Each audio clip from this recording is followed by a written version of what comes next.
안녕하세요. 저는 올해 40대가 된 여자입니다. 저는 얼마 전 남편과 다시 재혼을 했는데요. 지금 생각해보면 어떻게 이런 일이 생기는지 지금 생각해도 웃음만 나옵니다. 오늘은 저의 이야기를 한번 들려드릴까 해서 사연을 써요. 우선 저와 남편은 20대 때 처음 만났습니다. 같은 대학교 출신이었는데 시험 기간에 도서관에서 공부를 하다가 화장실이 급해서 잠시 자리를 비웠는데 갔다가 오니 제 자리에 커피와 메모지가 있더라고요. 앞자리에 앉은 남자인데 혹시 시간 되시면 연락 주세요 라고 하며 자기 전화번호를 적어 놓고 갔습니다. 제 앞자리에 앉아있던 남학생은 잘생겼던 걸로 기억해서 그날 제가 먼저 연락을 했고 저희는 풋풋한 감정으로 서로 만나고 있었죠. 그때 남편은 저보다 2살 많은 오빠였는데 의대를 다니고 있었습니다.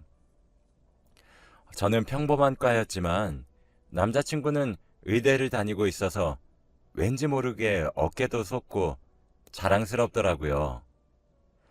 아무튼 그렇게 저희는 오랜 세월 연애를 하다가 결혼 계획까지 세웠습니다. 오빠는 너무 다정했고 얼굴도 잘생긴 아주 완벽한 사람이었어요. 거기에다가 공부도 잘하는 의대생이니까 제가 놓칠 이유가 없었죠. 술도 안 먹고 담배도 안 피고 여자 문제도 없는 아주 깔끔한 남자였습니다. 과연 이런 남자를 저 같은 여자에게 줄지는 모르겠지만 우선 남자친구 부모님을 뵈러 갔어요. 그런데 다들 인상도 좋으시고 저를 벌써 며느리 하면서 좋게 봐주시더라고요.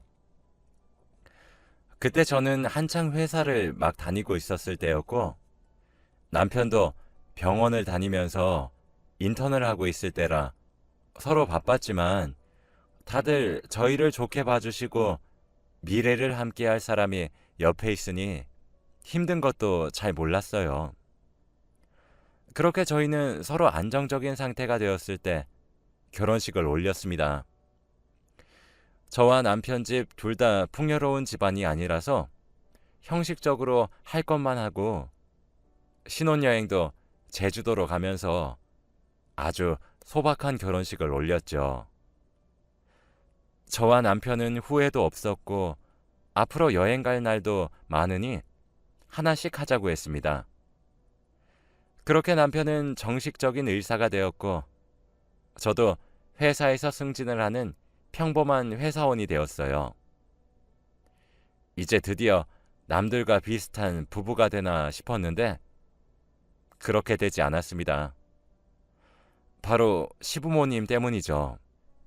시부모님은 전형적으로 가부장적인 분들이세요. 주방에는 당연히 여자가 있어야 하고 첫째는 무조건 아들을 낳아야 한다는 사상에 너무 강력하게 박혀 있어서 제가 고집을 꺾을 수 없었습니다. 솔직히 저와 남편은 아직 일이 바쁘기도 하고 아이를 가질 생각은 하고 있지 않았는데 이제 저희가 결혼 생활도 얼추 즐겼으니 아이를 낳으라고 강요하시더라고요. 며느라, 내가 이거 한약집에서 일부러 비싼 돈 들여서 만들어 왔단다. 이거 먹으면 아들이 금방 생긴다더구나. 오늘 이거 한 팩 원샷하고 둘이 한번 날 잡아서 거사 치르렴. 이러면서 저에게 한약을 권유하시는 것은 물론이었고 점집을 다니면서 몇백만 원을 쓰고 굿도 하셨어요. 솔직히 저는 일이 더 좋았는데 그렇게 원하시니까 생기면 낳고 안 생기면 안 낳고 라는 마음으로 살았던 것 같아요. 그런데 남편은 조금 달랐습니다. 남편은 아이가 생기는 걸 완전 거부했어요. 늘 제가 어머니한테 한약도 받아오고 부적도 받아오면 곧장 뺏어서는 부모님에게 달려가 엄마, 내가 이런 거 하지 말라고 했잖아. 난 아직 아이 생각 없어. 지금 의사 일도 바빠 죽겠는데 언제 아이 키우고 그래? 우리 결혼하기 전부터 아이 없이 살기로 약속하고 결혼한 거니까 다신 이런 짓 하지 마. 라고 했거든요. 저도 처음에는 남편과 결혼하기 전에는 아이를 낳을 생각이 없었어요. 그런데 직장 일을 하니까 동료들은 벌써 자식들 100일 돌잔치하고 그러는데 저만 소식이 없으니 조금 소외감이 드는 것 같기도 하고 남편 닮은 잘생긴 아들이 낳고 싶기도 해서 결혼 후에 생각이 조금 바뀌었습니다. 남편의 마음을 조금이라도 돌리기 위해 우리 그냥 아이 낳는 거 어때? 하며 설득을 해도 완강히 거절하면서 안 돼. 그럼 우리 돈 언제 벌고 언제 모을래? 라고 하며 화를 냈죠. 남편이 아이를 원치 않으니까 저와 깊은 관계가 되고 싶지 않은 건가 싶으면서 조금 우울해지긴 했습니다. 그런데 이렇게 해서 시부모님들의 강요가 줄어들면 모르겠지만 남편이 이럴수록 시부모님은 더 거세게 강요하셨어요. 매일같이 저희 집에 오셔서 한약을 먹는 걸 감시하셨고 둘이 한 방에 자라, 둘이 여행 가라 하면서 매일같이 간섭하셨죠. 저는 양쪽에서 너무 심하게 구니까 시부모님께 어머님, 아버님, 이제 그만하세요. 남편도 저도 아이 생각이 없어요. 저도 이제 나이가 있어서 아이는 무리인 것 같아요. 라고 했더니 시부모님들의 반응이 어이가 없었습니다. 아이를 낳지 않는 이유를 제 탓으로 돌리는 거 있죠? 너 솔직히 말하렴. 일부러 애 안 낳고 싶어서 우리 몰래 무슨 약 같은 거 먹지? 네 인생에 걸림돌 될까봐 그러는 거 아니야. 너 일 계속하고 싶어서 그러지? 아니면 우리 몰래 한약 다 뱉어내는 거니? 이러면서 저한테 말도 안 되는 말을 마구 하시는데 너무 어이가 없어서 말이 안 나오는 겁니다. 제가 당황해서 넋을 놓고 있으니 어머니께서 제가 뜨끔해서 말을 안 한 줄 아시고는 너 들켰지? 이 개집애 봐라. 우리 집에 들어왔으면 며느리 역할을 하고 가야지. 지금 네 욕심 때문에 몇 사람이 피해보는 줄 알아? 애 안 낳으면 우리 아들이랑 이혼시킬 거니까 오늘 안에 당장 임신해. 라고 하시면서 검지손가락으로 제 이마를 미셨어요. 정말 기분이 나빴습니다. 저도 집에서 귀한 딸인데 임신 안 했다고 이런 취급을 받으니까 너무 화나더라고요. 그런데 저도 억울한 게 남편한테 아이를 낳자고 해도 항상 임신을 반대하는 건 남편이잖아요. 그런데 왜 저한테만 화를 내시는지 너무 억울하고 분했습니다. 아무튼 저는 남편에게 오늘 시어머니께 당했던 일을 다 말하면서 기분이 나쁘다고 오빠가 제대로 부모님께 말씀 좀 드리라고 했어요. 그런데 남편이 하는 말은 정말 충격적이었습니다.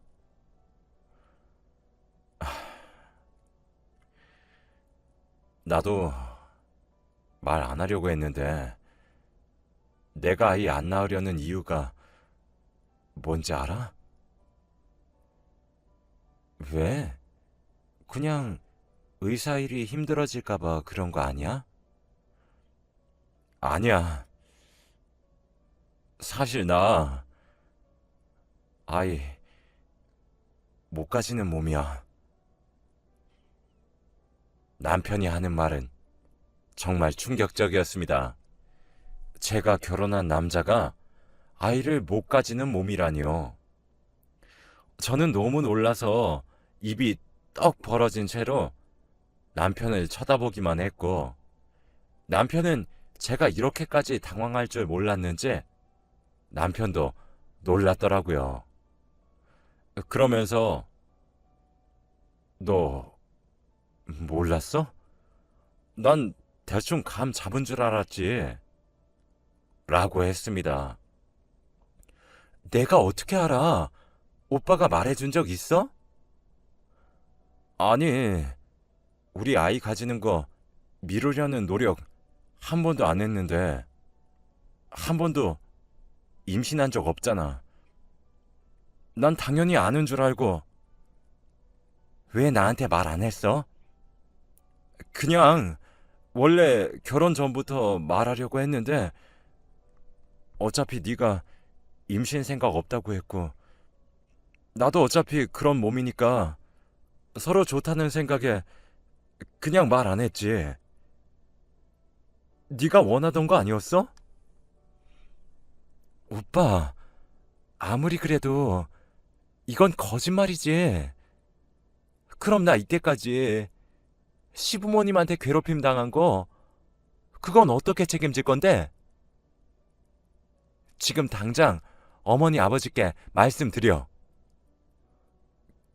그건 좀...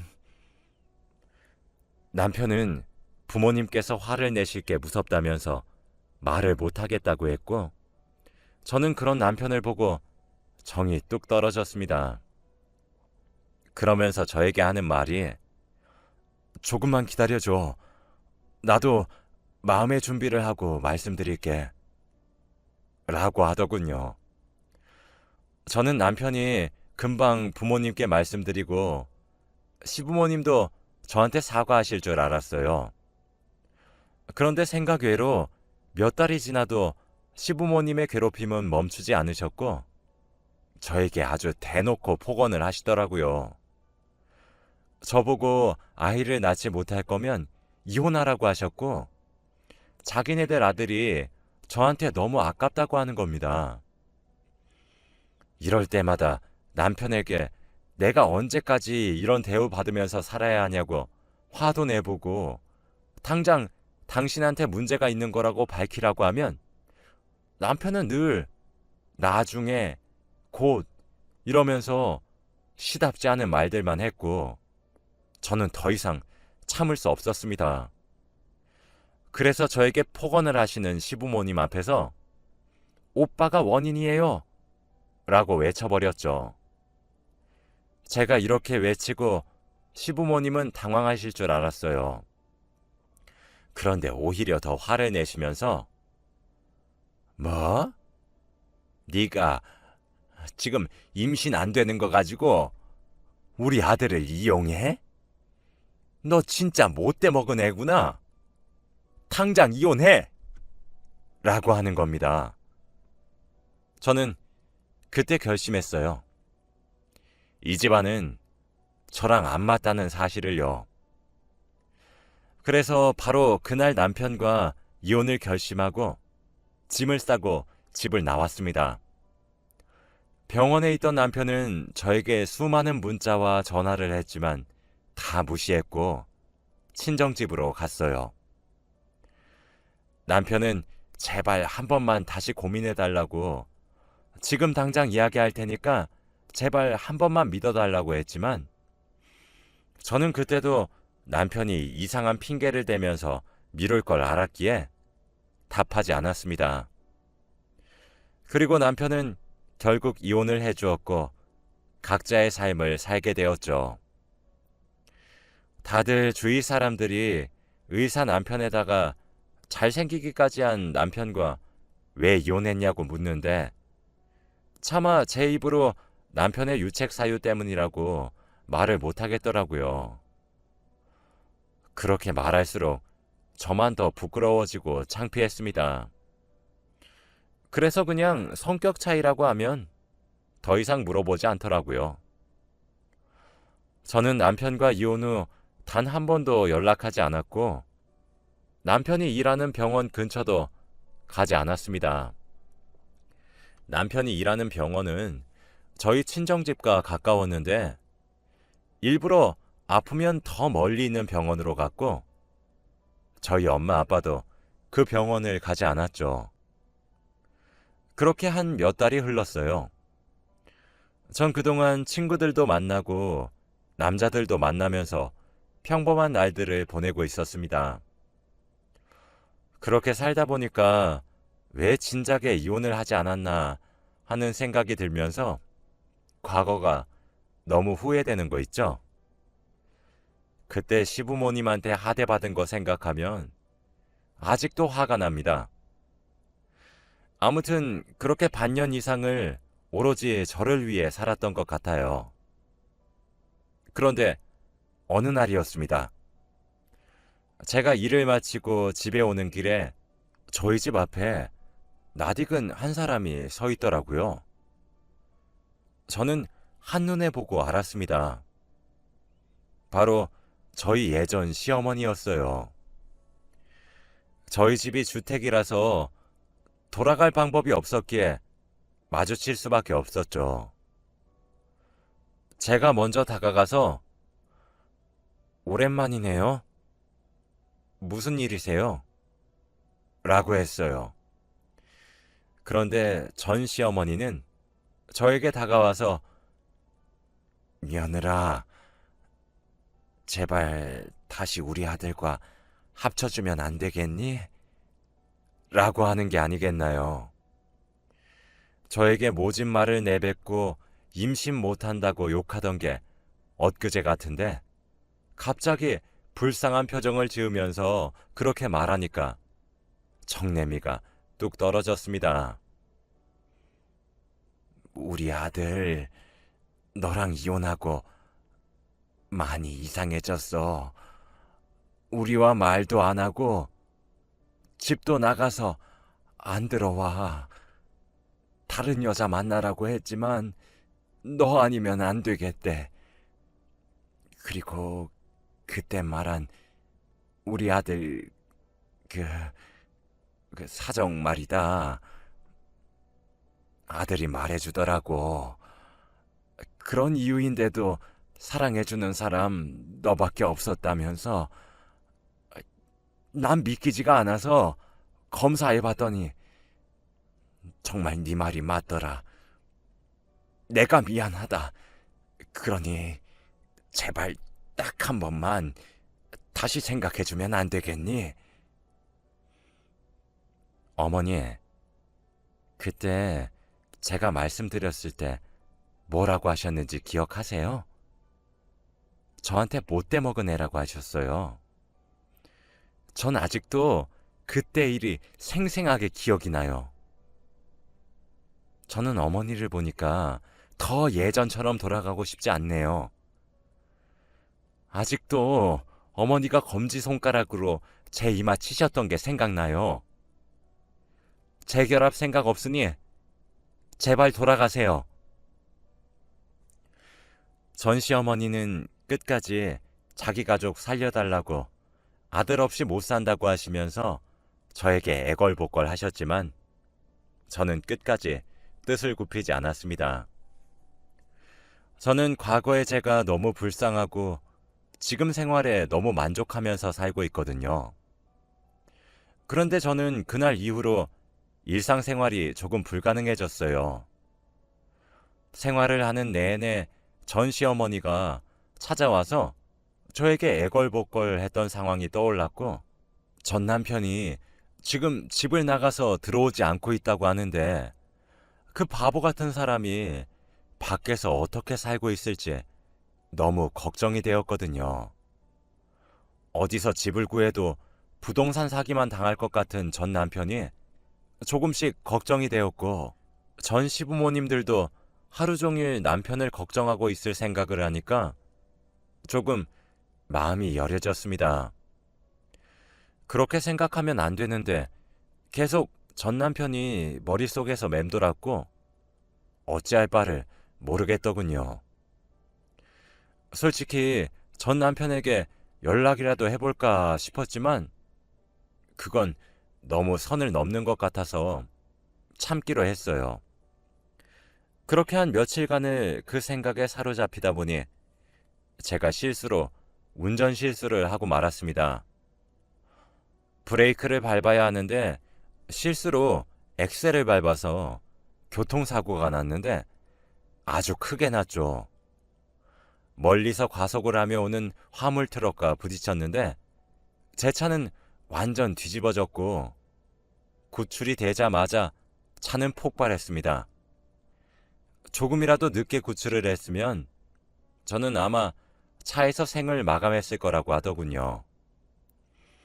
아무튼 저는 아무것도 기억이 나지 않는데 일어나니까 병실이었어요. 온몸이 죽을 듯이 아파오는데 특히 허리가 미친 듯이 쑤시더라고요. 제 병실엔 부모님이 계셨는데 제가 일어난 것을 보고 드디어 일어났어! 라고 하시는 겁니다. 알고 보니 제가 5일 만에 일어났다고 해요. 저는 엄마 아빠에게 어떻게 된 거냐고 물어보고 싶었지만 입은 움직이지 않았고 결국 아무것도 물어볼 수 없었죠. 그렇게 한 2주 정도 치료를 받으니까 일반인처럼 말을 할 수 있게 되었답니다. 그런데 제가 들은 내용은 정말 충격적이었어요.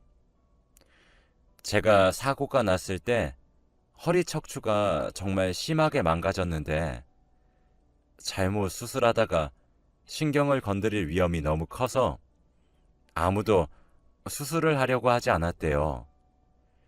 신경 잘못 건드려서 하반신 마비라도 오면 자기네들 의사 인생 망한다면서 저의 수술을 거부했죠. 저희 부모님은 제발 해달라고 부탁드려도 의사 선생님께서는 거절했다고 합니다. 당장이라도 수술실에 들어가야 했던 저는 수술하겠다고 나서는 의사가 없어서 위험할 뻔했는데 그때 제 전 남편이 나타나서 수술을 하겠다고 했대요. 다들 말리면서 이 수술 잘못되면 너 의사 인생 끝이야 라고 했지만 괜찮아요. 잘못되면 제가 책임질게요 라고 하면서 수술을 해주었다고 합니다. 저는 며칠 동안 병실에 누워 있었지만 한 번도 제 병실에 와주지 않았던 남편이 저를 수술해 주었다고 생각하니까 너무 감동이더라고요. 늘 다른 의사 선생님께서 오셔서 저를 진료해 주시곤 했는데 말입니다.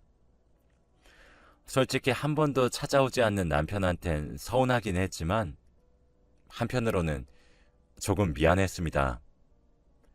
간호사분들은 제 병실에 수액을 갈러 오시거나 혈압을 확인하러 가끔씩 오셔서 혹시 환자분 김성민 교수님이랑 무슨 사이예요? 정말 환자분 관리 아주 철저히 하고 계세요. 매일같이 저희 층에 오셔서 박미소 환자분 잘 부탁드린다고 말씀하고 가십니다. 라고 하더라고요. 저는 걸을 수 있는 몸이 되자마자 전 남편의 방으로 향했고 거기서 둘은 이야기를 나누었어요. 저는 우선 수술을 해주어서 고맙다고 말을 했고 전 남편은 과거의 일을 사과했죠. 내가 너무 철이 없었어. 단순히 부모님께 혼날 걱정만 한다고 옆에 있는 너를 진작에 생각하지 못했다. 네가 없으니까 진정으로 중요하게 여겨야 할 게 뭔지 깨달았어. 라고 하며 진심을 담아 사과를 하더라고요. 그렇게 저와 남편은 다시 사랑을 싹 틔웠습니다.